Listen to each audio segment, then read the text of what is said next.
Every year, the world ranks the strongest armies. Millions raid the lists. They share them. They argue over them. But almost no one asks a far more dangerous question.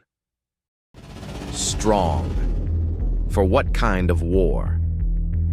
And the wrong answer can cost a war.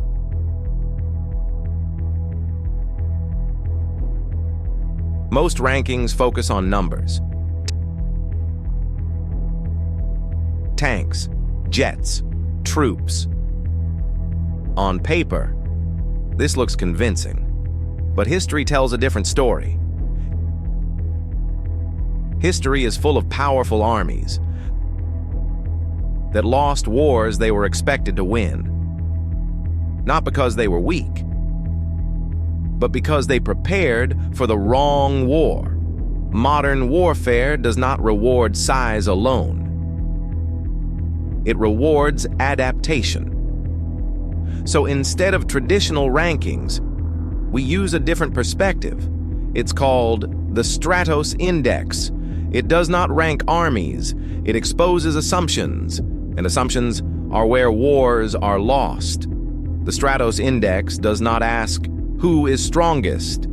It asks who is prepared for the right war. These are 4 military powers, often labeled as the strongest.